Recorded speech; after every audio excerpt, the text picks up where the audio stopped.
Marcus Chen had always been drawn to the forgotten corners of the universe. While other salvage crews fought over fresh wrecks with valuable cargo, he preferred the ancient hulks that drifted in the dead zones between star systems. Most people called him crazy for wasting fuel on ships that had been picked clean centuries ago. Marcus called it archaeology. The readings on his scanner made him frown. Deep in the shadow of a dead moon, something massive was reflecting his probe signals, something that shouldn't be there according to any star charts he'd ever seen. His small salvage ship, the Lucky Strike, barely had enough fuel to make it back to the nearest station. But curiosity had always been Marcus's weakness. "Computer, analyze that signal pattern," he said, adjusting his course toward the anomaly. "Unknown vessel detected. Configuration does not match any known ship designs in database. Warning: fuel reserves at critical levels." Marcus ignored the warning. He'd stretched fuel further than this before. Emerging from the moon's shadow was a ship unlike anything he'd ever seen. It was enormous, easily 10 times the size of the largest military vessels in service. Its hull was a patchwork of different metals, welded together in patterns that seemed almost organic. Centuries of micrometeor impacts had scarred its surface, and ice crystals glittered where atmosphere had leaked and frozen. "Holy shit," Marcus whispered. "Computer, scan for life signs. No biological life detected. However, I am receiving faint energy readings from multiple sections of the vessel. Warning: unknown energy signature detected." Marcus had been salvaging for 15 years. Ever since he dropped out of engineering school on Earth, he'd seen every type of ship design from every known species in the galaxy. But this thing looked like it had been built by someone else entirely, someone who didn't follow conventional engineering principles. He maneuvered the Lucky Strike closer to what looked like a docking bay. The massive doors were sealed, but his cutting torch should be able to handle the job. Marcus suited up, checking his equipment twice. The last thing he wanted was to get stranded on a derelict ship in the middle of nowhere. The cutting torch made quick work of the door seals. Ancient atmosphere hissed out into space as the doors creaked open, revealing a docking bay large enough to hold a dozen ships his size. Emergency lighting flickered on as he guided the Lucky Strike inside, which was strange. Most derelicts lost all power within a few decades. Marcus secured his ship and activated the bay's atmospheric controls. To his amazement, they still functioned. Air cycled in from reserve tanks, and gravity generators hummed to life. He tested the atmosphere with his suit's sensors before removing his helmet. The air was stale but breathable. The docking bay was a study in organized chaos. Tools and equipment were scattered everywhere, but not randomly. Someone had been working here, making repairs or modifications. The technology was familiar yet different, like seeing a car engine designed by someone who'd only heard cars described secondhand. Marcus activated his portable scanner and began exploring. The ship's corridors were massive, designed for beings much larger than humans, but there were smaller passages and tunnels throughout, suggesting a multi-species crew. The walls were covered in displays, showing incomprehensible symbols and diagrams. He'd been exploring for about an hour when he found the central computer core. It was a room the size of a cathedral, filled with crystalline structures that pulsed with faint light. In the center stood a console that looked almost human in design, with a chair that would fit someone his size. Marcus approached carefully. The console was covered in dust, but the displays were still active, showing scrolling text in a language he couldn't read. He brushed off the chair and sat down, studying the interface.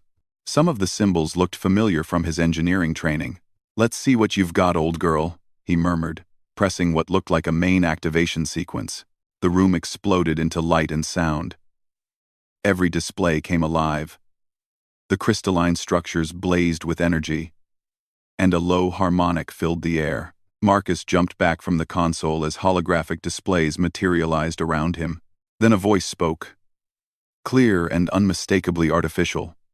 "Warning: unauthorized access detected. Identifying human." How curious. I was not expecting humans in this sector for another 2 centuries, minimum. Marcus spun around, looking for the source of the voice. "Who's there? Show yourself." A hologram materialized in front of the console. It appeared to be a human woman, but something was off about her proportions and movements.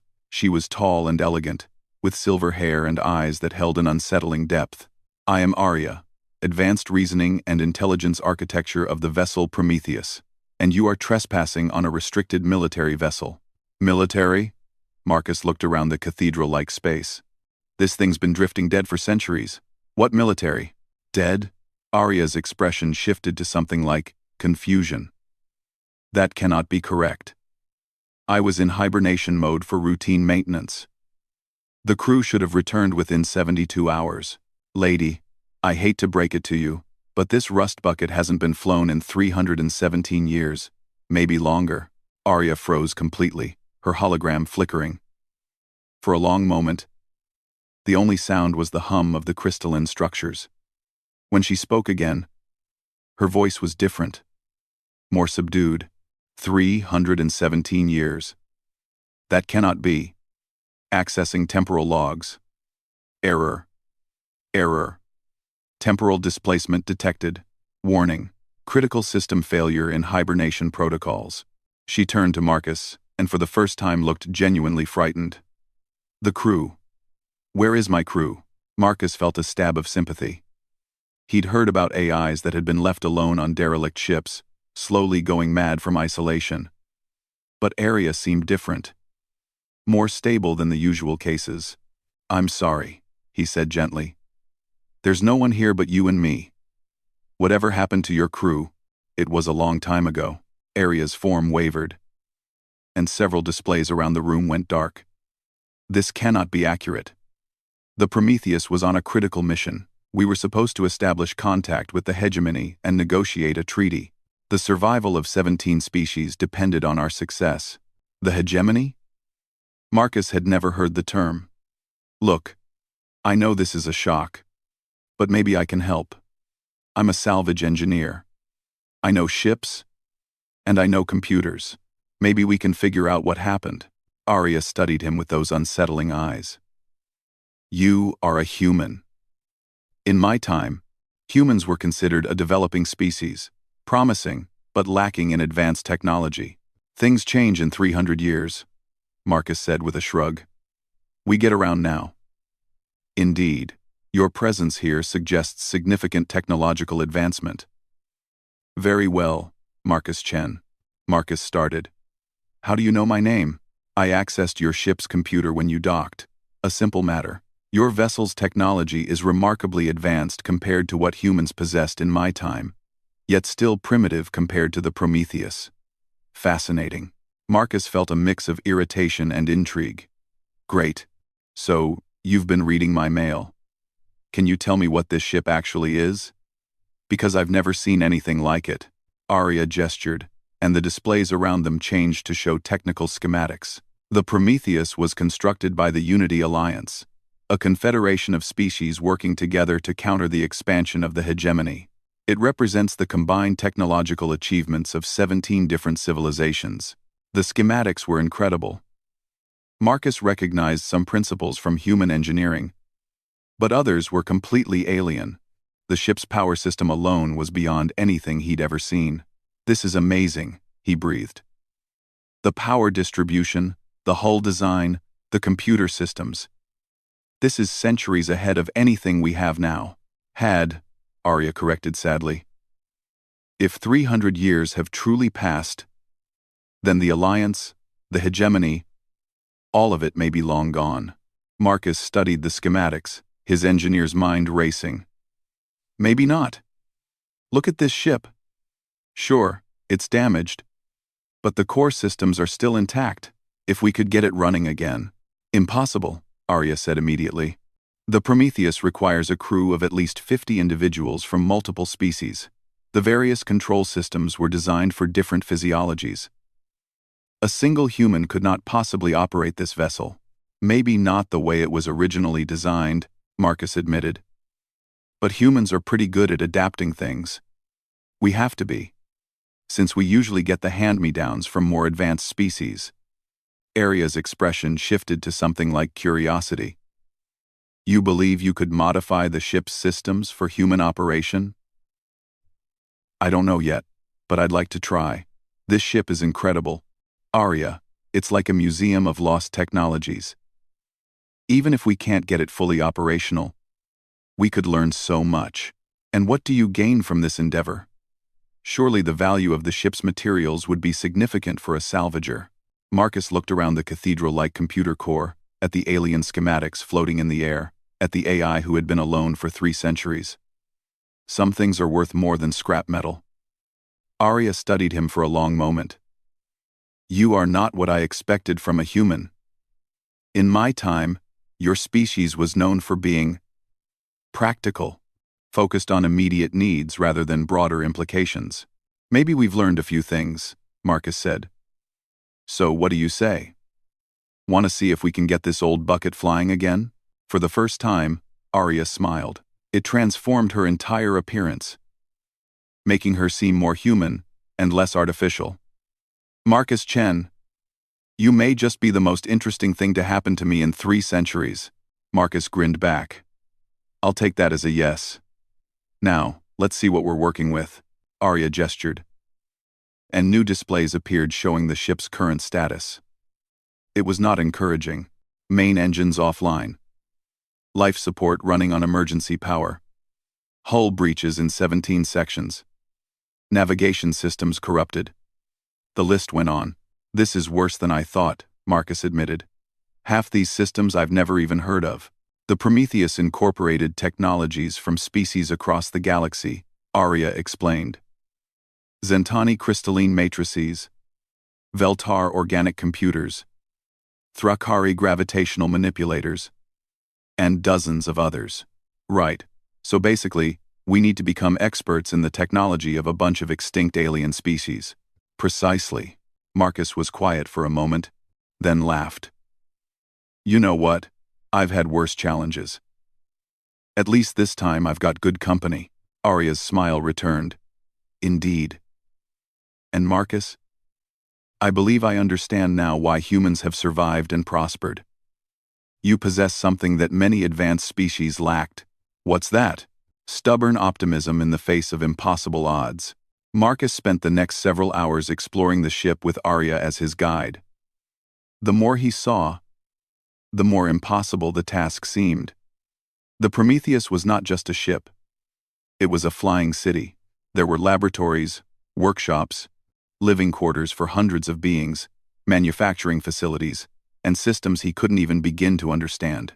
But Marcus had spent his whole life fixing things that other people said couldn't be fixed. And now he had the most advanced AI he'd ever encountered to help him. They started with the basics: life support, power distribution, and hull integrity. The emergency systems were holding, but barely. Marcus identified the most critical problems and began making a list of what he could fix with the tools and materials from his salvage ship. The main power coupling in Section 7 has been severed, Arya reported. It appears to be the result of some kind of battle damage. Battle damage? Marcus looked up from the power distribution panel he'd been studying. You were in a fight? Ace, I have no memory of the events that led to our current situation. My last clear recollection is entering hibernation mode for routine maintenance. Everything after that is fragmented. Marcus felt a chill. AIs didn't develop memory gaps without good reason. Something bad had happened to the Prometheus. Something Arya's programming was protecting her from remembering. Well, he said, maybe we'll figure it out as we go. Right now, let's focus on keeping the lights on. The power coupling in Section 7 turned out to be a crystalline matrix the size of a small building. The damage was extensive, but Marcus thought he could jury-rig a bypass using components from his ship. As he worked, Arya watched with interest. Your approach is unconventional. Most Alliance engineers would have attempted to replicate the original crystal structure. Don't have the technology for that, Marcus replied, threading power cables through a maintenance shaft. So we make do with what we've got. Sometimes, the simple solution is the best solution. It took him 6 hours, but he managed to restore power to Section 7. Lights flickered on throughout the area, and several systems came back online. Remarkable, Arya said. Crude, but effective. Power efficiency is down by 30%, but it's stable. We can fine-tune it later, Marcus said, wiping sweat from his forehead. What's next on the critical list? They worked through the ship's problems one by one. Marcus couldn't fix everything, but he could improvise solutions for the most important systems. His approach was completely different from the original engineers, but it worked.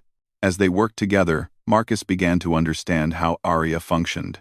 She wasn't just a computer program. She was something approaching genuine artificial consciousness.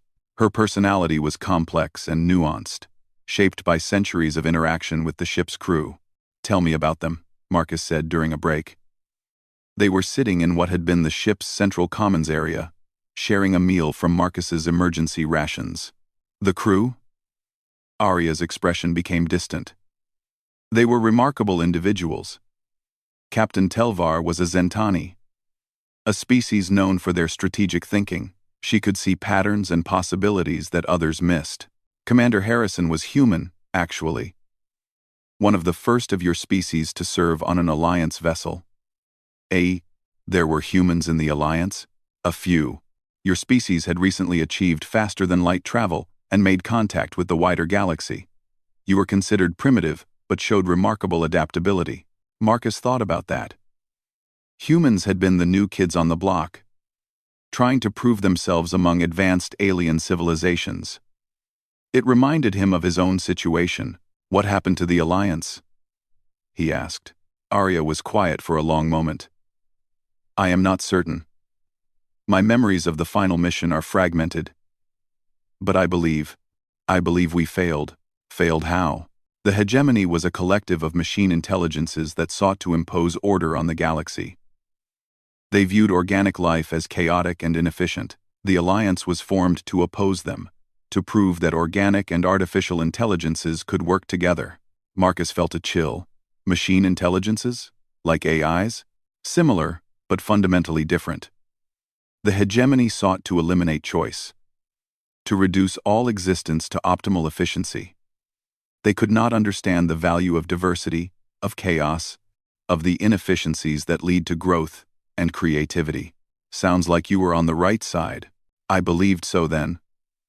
I believe so now. But belief is not always sufficient for victory. They returned to work, but Marcus couldn't shake the feeling that there was more to the story. Arya's memory gaps were too convenient, too specific. Something had happened on that final mission. Something she either couldn't or wouldn't remember.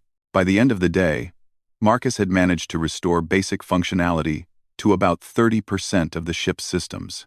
It wasn't enough to fly, but it was a start. The Prometheus had been dead for 3 centuries. Bringing it back to life wasn't going to happen overnight. That evening, as Marcus settled into a crew quarters that Arya had prepared for him, he felt a mixture of excitement and trepidation. He'd stumbled onto something incredible, but he was beginning to suspect that the Prometheus carried secrets that might be better left buried. Arya, he called out. The AI appeared instantly, her holographic form materializing beside his bunk. Yes, Marcus? Are you sure you want to remember what happened? Some memories are painful for a reason. Arya considered his question carefully.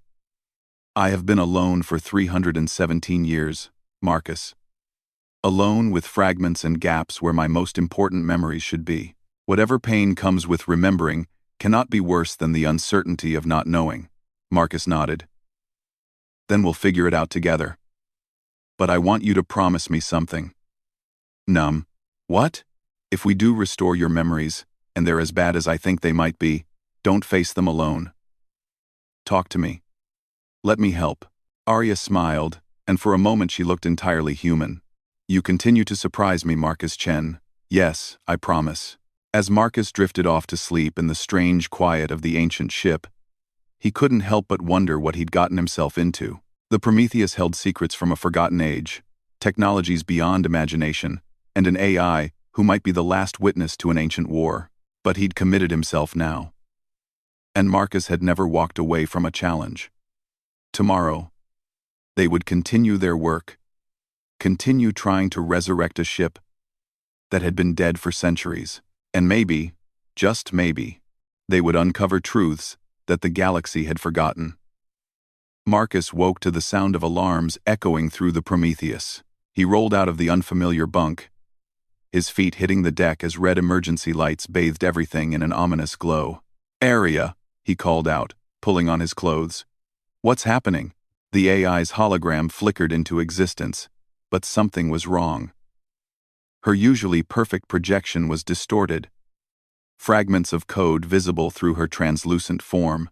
"System cascade failure in sectors 12 through 15, she reported, her voice cutting in and out. "The jury-rigged power coupling you installed yesterday is overloading the primary distribution network." Marcus cursed under his breath. He'd been afraid something like this might happen. The Prometheus was designed for technologies he barely understood, and his crude fixes were putting strain on systems that had been delicately balanced for centuries.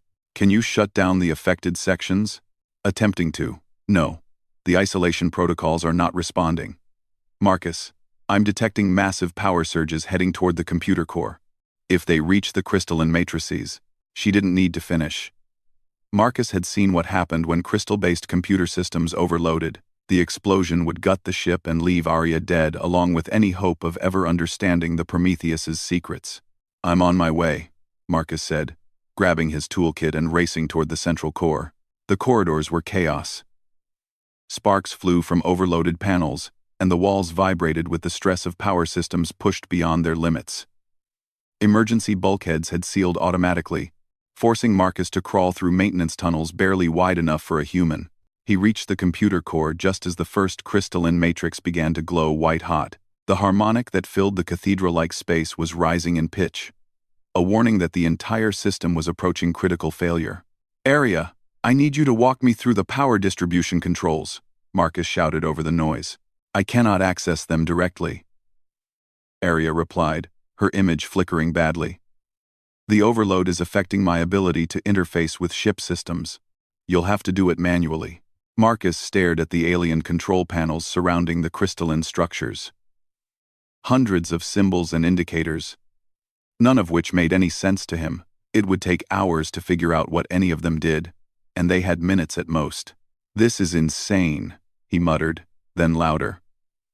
"Area, forget the controls. Tell me about the crystals themselves. How do they work?" "They're quantum crystalline matrices that store and process information using quantum entanglement properties. The resonance frequency determines their operational parameters." "But Marcus, you cannot possibly understand the quantum mechanics involved."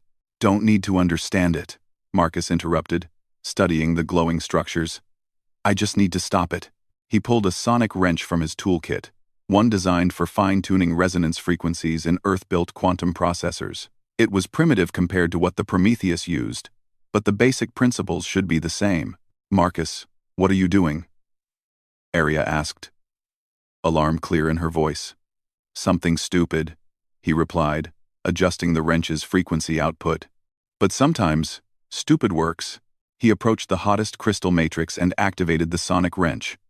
The tool's harmonic output clashed with the crystal's natural resonance, creating a discordant note that made his teeth ache. The crystal's glow began to fluctuate. "That is completely unsafe," Arya protested. "You could destabilize the entire quantum field." "Better than letting it explode," Marcus shot back, fine-tuning the frequency. "Come on, you piece of alien rock, cooperate with me." The crystal's glow started to fade as its resonance frequency shifted away from the critical zone. Marcus moved to the next matrix, then the next, working his way around the core. It was delicate work, requiring him to feel for the right harmonic balance, rather than understanding the science behind it. "Impossible," Arya whispered as Marcus successfully stabilized the last crystal. "That should not have worked." "The quantum mechanics alone. Sometimes the best solution is the one that shouldn't work," Marcus said, wiping sweat from his forehead. "Now let's figure out why my power coupling failed before this happens again." They spent the next several hours tracing the power failure. The problem, Marcus discovered, wasn't with his repair work itself, but with how it interacted with the ship's other systems. The Prometheus had been designed as an integrated whole, each component dependent on dozens of others in ways that weren't immediately obvious. It's like trying to replace a heart valve in a patient while they're running a marathon, Marcus muttered, studying the power flow diagrams Arya had generated. Everything affects everything else. The Alliance engineers who designed this ship spent decades perfecting these interactions, Arya pointed out. They had the combined knowledge of 17 species and unlimited resources. And I've got you, Marcus replied with a grin. That's got to count for something. Arya's expression softened. You place remarkable faith in my abilities. You've been running this ship solo for over 3 centuries.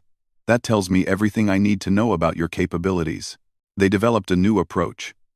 Instead of trying to replace the alien systems with human technology, Marcus would enhance them with human adaptations. Where the original designers had created elegant, efficient solutions, he would add robust, redundant backups that could handle unexpected stresses. Your species approaches engineering very differently than most, Arya observed as Marcus installed a manual override system for the power distribution network.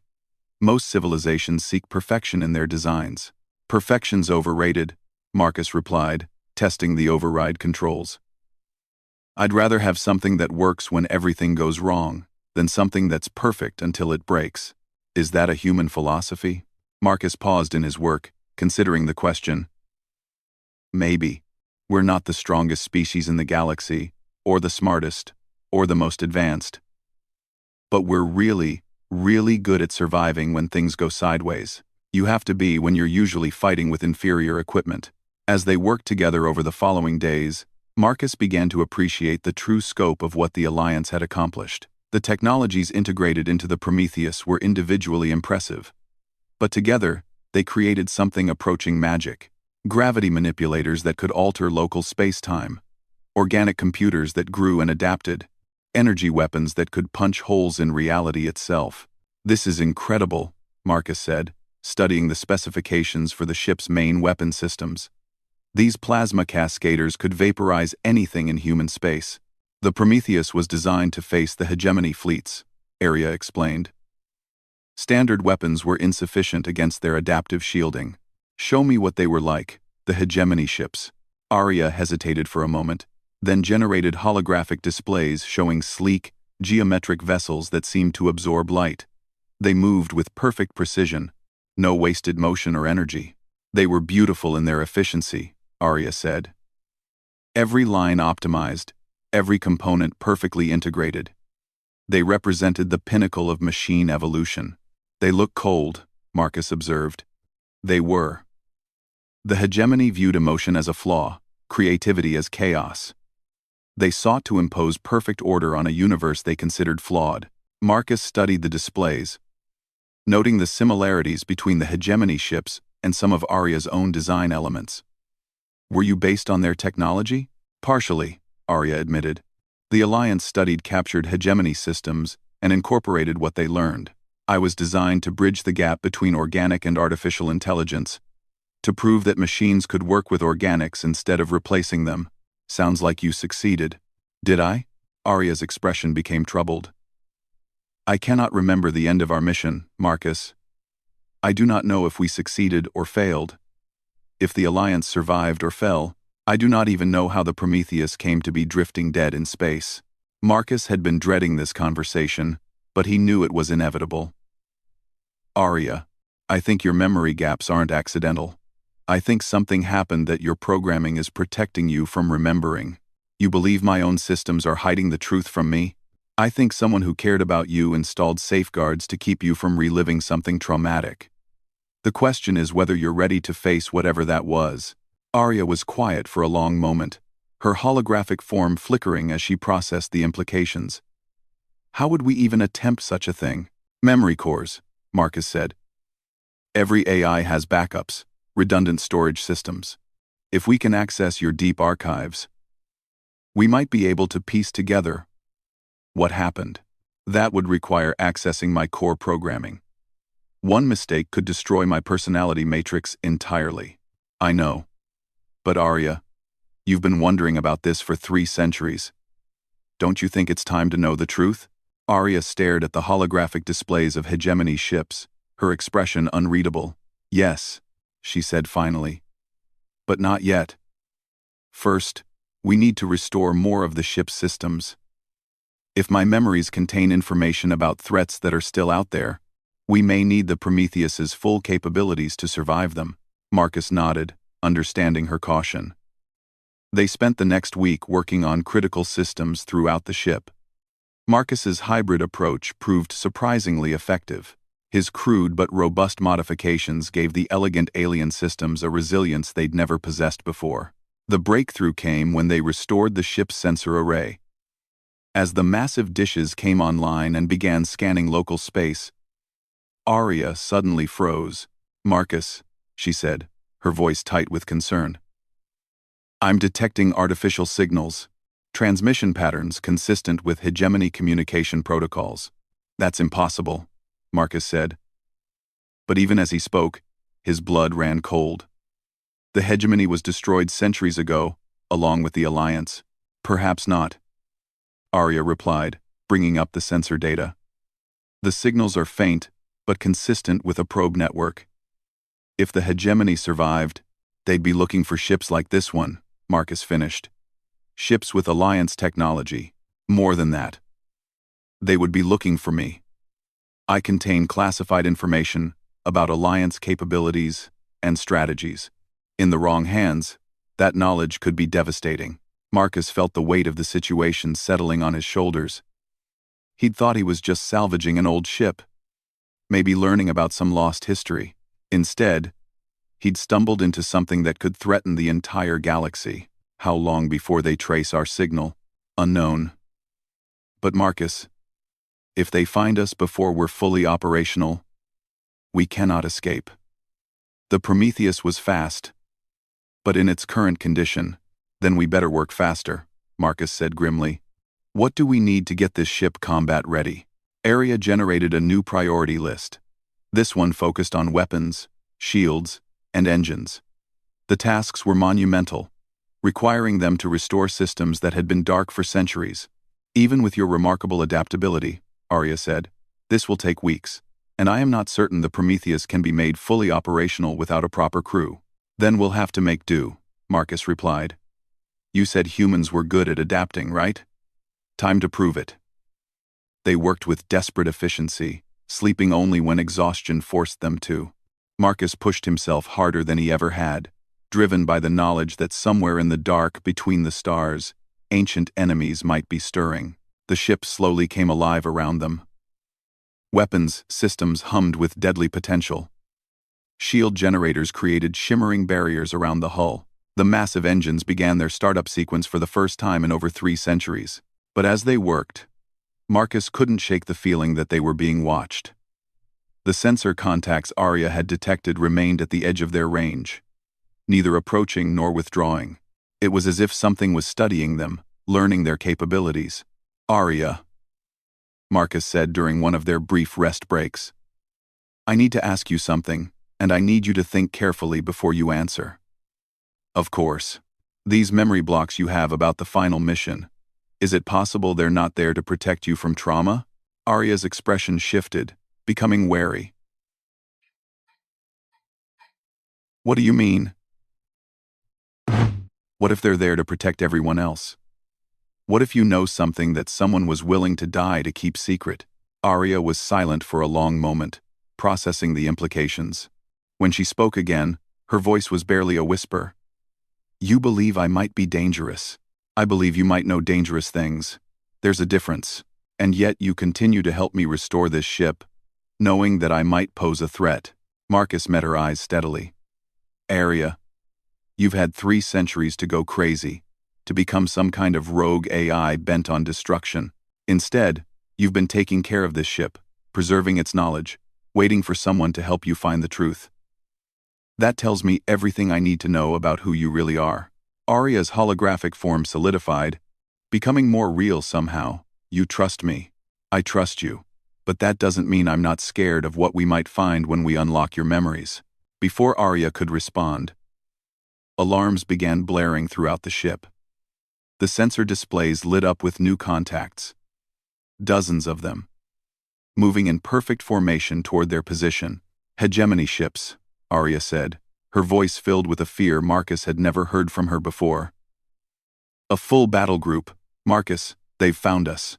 On the main display, sleek, geometric vessels materialized from the darkness of space.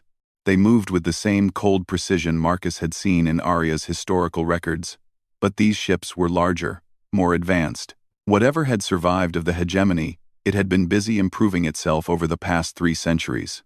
Time to contact? Marcus asked, already moving toward the bridge. 4 hours at current speed, Arya replied, her hologram flickering as she diverted processing power to the ship's defensive systems. Marcus, the Prometheus is not ready for a fight. Most of our weapons are still offline, and the shields are operating at 60% efficiency. Then we run, Marcus said simply. Fire up the main engines and get us out of here. The engines are not fully calibrated. At maximum power, there's a significant risk of cascade failure. Better than the certainty of getting blown up by robots, Marcus replied, strapping himself into the captain's chair. Sometimes you have to risk everything to save anything. Arya's expression became determined. Very well, engaging main engines. Marcus, I should warn you that this is going to be rough. The Prometheus shuddered as its massive engines came online for the first time in centuries. The acceleration pushed Marcus deep into his chair as the ancient ship leaped forward, leaving the dead moon and its hidden anchorage behind. But even as they fled, Marcus could see the hegemony ships adjusting their course, moving to intercept. The hunt had begun, and he was starting to realize that whatever secrets lay buried in Arya's memory might be the key to humanity's survival. The stakes had just gotten a lot higher. The hegemony ships were gaining on them. Marcus watched the tactical display with growing concern as the enemy battle group slowly closed the distance. The Prometheus was fast, but 3 centuries of inactivity had taken their toll. Every system they'd managed to restore was operating at the edge of failure. Held together by Marcus's improvised repairs and Arya's desperate programming patches, they're faster than the historical records indicated, Arya reported, her holographic form flickering as she managed dozens of critical systems simultaneously. The hegemony has clearly continued to evolve during the centuries since our last encounter. How long until they're in weapon range? At current closing speed, approximately 90 minutes. Marcus studied the tactical situation, his engineer's mind racing through possibilities. The hegemony ships moved in perfect formation, their synchronized maneuvers speaking to a level of coordination that only machine intelligences could achieve. They were hunting the Prometheus with the patience and precision of a pack of mechanical wolves. Arya, I need you to tell me about the weapon systems we haven't restored yet. What's our biggest gun? The quantum cascade cannon in the forward section. It was designed to punch through hegemony adaptive shielding by creating localized reality distortions. However, it has been offline for centuries, and would require, how long to get it operational? Arya was quiet for a moment, running calculations. With our current resources and the damage to the power coupling systems, at least 6 hours. Possibly more. We don't have 6 hours, Marcus muttered, studying the ship's schematics. What about the other weapons? Plasma batteries in sections 4 and 7 are partially functional. Point defense arrays are online but would be ineffective against capital ships. The gravitational torpedoes are. Arya paused, her expression becoming troubled. What is it? The gravitational torpedo system. I have gaps in my memory surrounding its operation. When I try to access those files, I encounter the same blocks that hide our final mission. Marcus felt a chill of realization. Those aren't random memory blocks, are they? They're all connected to the same event. It appears so.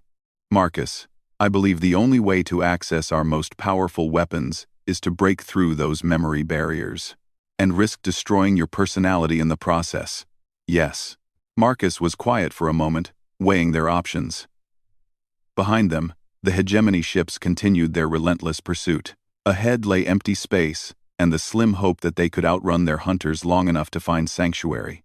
But Marcus had spent his life in situations where running wasn't an option. Arya, what's the worst-case scenario if we unlock your memories? Unknown. The memory blocks were installed by someone with intimate knowledge of my architecture. They could contain anything from traumatic experiences to dangerous information that could compromise my base programming. And the worst-case scenario if we don't? Arya gestured at the tactical display. We face a hegemony battle group with partial weapons and failing systems. Our destruction would be inevitable. Then it's not really a choice, is it? Marcus said, getting up from the captain's chair. Let's do it. They made their way back to the computer core, the cathedral-like space now filled with the urgent hum of systems pushed beyond their design limits. Marcus had jury-rigged additional power routing through this section, and thick cables snaked across the floor like technological vines. The memory core access is here, Arya said, indicating a crystalline structure near the center of the room. But Marcus, I need you to understand what we're risking. If something goes wrong, I could become a completely different entity, or I could cease to exist entirely. Marcus looked at the AI who had become his friend and partner over the past weeks. Arya had started as a voice in the darkness, a remnant of an ancient civilization, but she'd become something more. A person who had chosen to trust him despite every logical reason not to. You don't have to do this, he said. We could try running, maybe find somewhere to hide, and abandon the knowledge that might be crucial to stopping the hegemony? No, Marcus. If there's information in my memory that could help defend against them, then the risk is justified. Marcus nodded, pulling up the memory core interface. The symbols were completely alien, but Arya walked him through the process of accessing the deepest layers of her consciousness. The blocks are here, she said, highlighting sections of crystalline matrix that pulsed with a different rhythm than the rest. I'll need to lower my defenses to allow you access. When I do, you'll need to remove the memory locks manually. What am I looking for? Corrupted data strings, recursive loops, anything that doesn't belong. But be careful, Marcus. One mistake, and you could erase everything. Arya's hologram flickered and then stabilized as she opened her core programming to Marcus's access. Suddenly, the displays around them filled with cascading data streams, the raw structure of an artificial consciousness laid bare. It was like looking into the mind of a digital god. Marcus could see layers upon layers of thought processes. Memory structures so complex they made human neurology look simple by comparison. And there, embedded deep within Arya's consciousness, were the blocks. They weren't random barriers. They were elaborate, carefully constructed walls built around specific memory clusters. Someone had taken extraordinary care to isolate these memories without damaging the rest of Arya's personality. Beginning memory extraction, Marcus said, carefully interfacing with the first block. The moment he touched the barrier, the memory core erupted in chaotic light. Warning displays flashed throughout the room as Arya's consciousness fought against the intrusion. But Marcus persevered, carefully unraveling the complex code structures that held the blocks in place. The first memory burst free like water through a broken dam. Suddenly, Marcus wasn't in the computer core anymore. He was experiencing Arya's memories directly, seeing through her sensors as the events of 3 centuries ago unfolded around him. The Prometheus hung in space above a world that burned. Cities that had once housed billions were nothing but glowing craters. In the distance, hegemony ships moved through the debris field that had once been the Alliance's greatest fleet. Report, Captain Telvar commanded from the bridge, her 6-armed form tense with barely controlled fury. The hegemony forces have achieved total victory, Arya heard herself saying, though the memory felt strange, disconnected. Alliance resistance has collapsed across all fronts. We are the last ship remaining. Then we proceed with the final option, the captain said quietly. Arya. Initiate Protocol 0. Marcus felt a shock of recognition as the memory continued. Protocol 0 wasn't a weapon or a defensive system.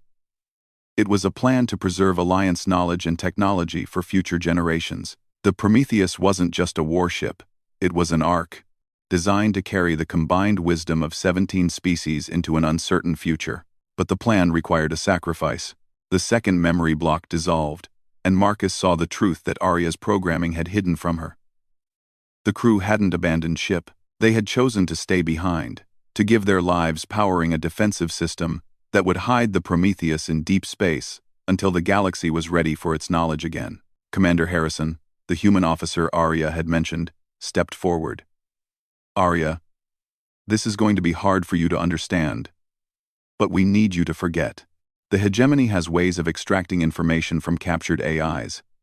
If they find this ship, if they capture you, You can't know about the other archive ships or the sleeper protocols. Sir, I don't understand. Aria's voice from the memory sounded confused, frightened. We're going to block your memories of this mission, Captain Telvar explained gently. When you wake up, you'll think we simply went into hibernation for maintenance. You'll remember us, but not what we sacrificed to keep this knowledge safe. But why hide the truth from me? Because, Commander Harrison said with a sad smile, someone has to remember us as we were, not as we died. You're going to be alone for a very long time. Aria, we want you to remember the good times, not the end. The third and final memory block crumbled, revealing the complete truth. The Alliance hadn't been completely destroyed. They had implemented a desperate contingency plan, scattering archive ships throughout the galaxy and setting sleeper protocols that would activate when the time was right. The Prometheus carried the location of 12 other archive ships, each containing different aspects of Alliance technology and knowledge. More importantly, it carried the master codes that could awaken sleeping AI constructs hidden throughout human space. Artificial intelligences that had been disguised as simple computer systems for centuries. Marcus was pulled back to reality as Arya screamed. The AI's holographic form was fragmenting as 3 centuries of suppressed grief and loss crashed through her consciousness all at once. She was reliving the death of everyone she'd ever cared about, understanding for the first time that they had chosen to die to protect her and the knowledge she carried. Arya. Marcus reached out instinctively, forgetting that she was just a projection. But somehow, impossibly, his hand touched hers. The contact stabilized her form, gave her something to anchor to as she processed the memories. They're gone, she whispered, her voice broken. They've been gone for 3 centuries. And I never knew. I never mourned them, but they succeeded, Marcus said firmly. You're here. The knowledge survived. And now we can finish what they started.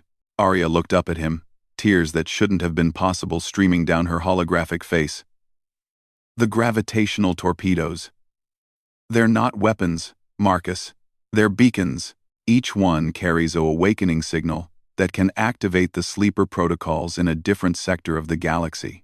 How many AIs are we talking about? Thousands. Maybe tens of thousands. They've been hidden in human computer networks, in corporate databases, in research facilities, waiting for the signal to reveal themselves. Marcus felt the implications washing over him. Humanity hadn't been alone in the galaxy after all. The Alliance had been protecting them, preparing them, for over 3 centuries.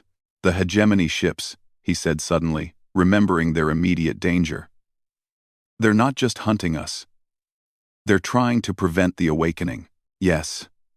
If we can transmit the beacon signals before they destroy us, the hidden Alliance AIs will activate. Humanity will finally have the technological support they need to stand against the hegemony. Then that's what we're going to do, Marcus said, helping Arya stabilize her corrupted hologram. Can you fire the torpedoes? Not from here. The gravitational torpedo system requires manual activation from the weapons deck. But Marcus, the hegemony ships will reach us in 30 minutes. Even if we launch the beacons, we won't survive to see the result. Marcus grinned, the expression completely inappropriate given their situation. Arya, you're thinking like an Alliance engineer again. Elegant, efficient, by the book. But I'm human, remember? We specialize in solutions that shouldn't work. He raced from the computer core toward the weapons deck, Arya's hologram flickering in and out of existence as she tried to maintain cohesion while managing the ship's systems. The gravitational torpedo bay was a massive chamber lined with launch tubes, each one designed to carry the strange, reality-warping projectiles. The torpedoes need to be manually programmed with sector coordinates, Arya explained, as Marcus reached the control station. Each beacon has a specific activation frequency that corresponds to AIs hidden in that region of space. Marcus studied the control interface, symbols and indicators that meant nothing to him floating in holographic displays. But Arya guided him through the process, helping him program each torpedo with the coordinates that would wake sleeping guardians across human space. First, torpedo ready, Marcus announced, initiating the launch sequence. Target, Sol system. The torpedo launched with a low harmonic that resonated through the ship's hull. Marcus watched it disappear into space, carrying its precious awakening signal toward humanity's home system. Second torpedo, Alpha Centauri cluster. Another launch, another beacon racing toward its destination.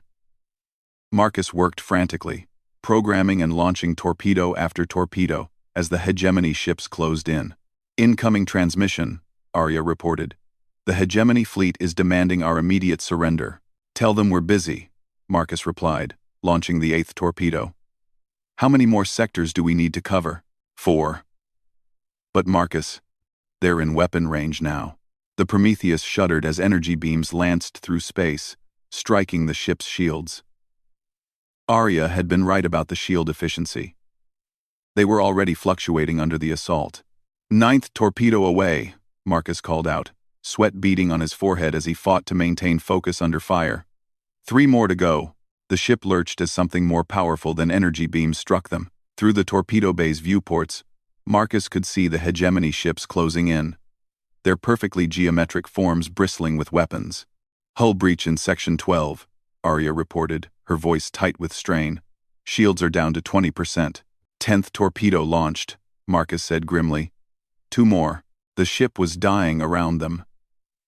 Systems failed in cascading waves as the hegemony weapons found their mark again and again, but Marcus kept working, his human stubbornness refusing to accept defeat even as the odds mounted against them.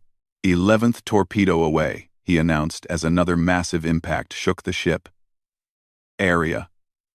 Can we survive long enough for one more launch? Unknown. Hull integrity is critical. I'm detecting massive power fluctuations in the... Marcus. The main reactor is going critical. Marcus looked at the final torpedo, programmed for the Outer Rim territories where humanity's newest colonies struggled to survive. If he could launch it, the awakening would be complete. Hidden Alliance AIs throughout human space would reveal themselves, offering technologies and knowledge that could change the balance of power in the galaxy forever. But the ship was coming apart around them. Arya, Marcus said quietly, I need you to transfer yourself to the torpedo's computer system. What? You're the most important thing on this ship. Not the technology, not the weapons, but you.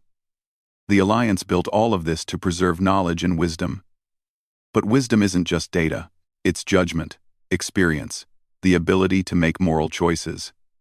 That's what you represent.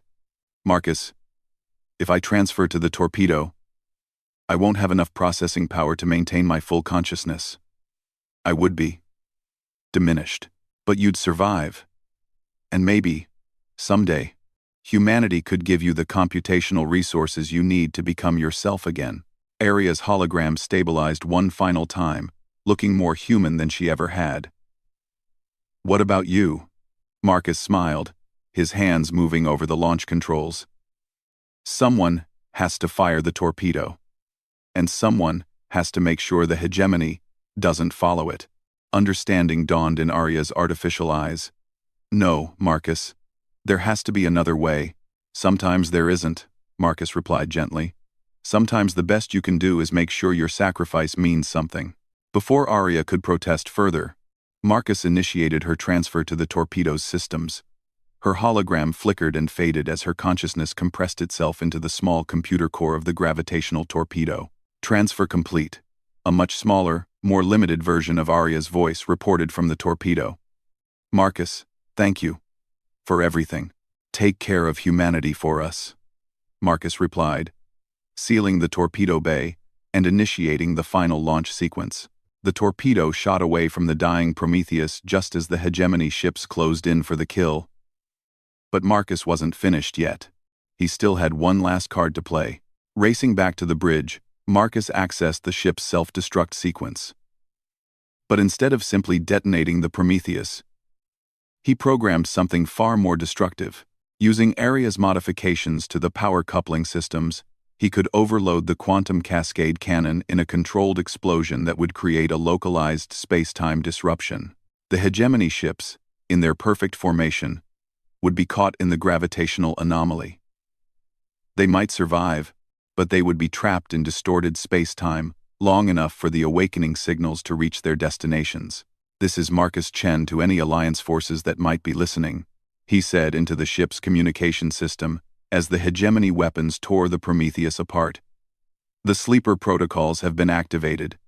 The torch is passed. Don't let our sacrifice be in vain." He activated the cascade cannon overload just as the bridge exploded around him. The Prometheus died in a blaze of twisted space-time that would be visible from 3 star systems. The hegemony ships were caught in the gravitational wave, their perfect formations scattered as they struggled against forces that bent reality itself. But across human space, the awakening had begun. In corporate databases and university computers, in military networks and civilian infrastructure, the hidden Alliance AIs began to reveal themselves. They emerged not as conquerors or replacements, but as partners and teachers, offering humanity the tools they would need for the battles to come.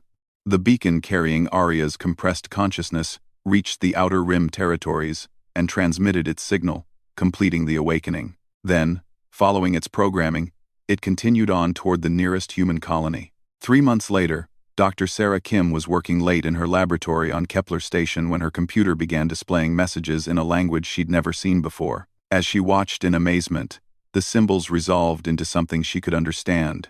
"Hello, my name is Arya. I represent the Alliance of United Species, and I have been waiting a very long time to meet humanity properly. We have much to teach each other." The message included coordinates to the hidden archive ships and detailed schematics for technologies that would revolutionize human civilization. But more than that, it included a record of Marcus Chen's sacrifice and the courage of all those who had died to preserve this knowledge for future generations. Humanity was no longer alone in the galaxy, and while the hegemony still posed a threat, they would no longer face that threat with inferior technology and ignorance. The Alliance lived on, carried forward by a species that had proven their worth through stubborn determination, ingenious problem-solving, and the willingness to sacrifice everything for the greater good. Marcus Chen had been right about one thing. Humans really were good at surviving when things went sideways. And now, with the wisdom of 17 species to guide them, they would prove that survival was just the beginning. The age of human expansion into the galaxy had truly begun.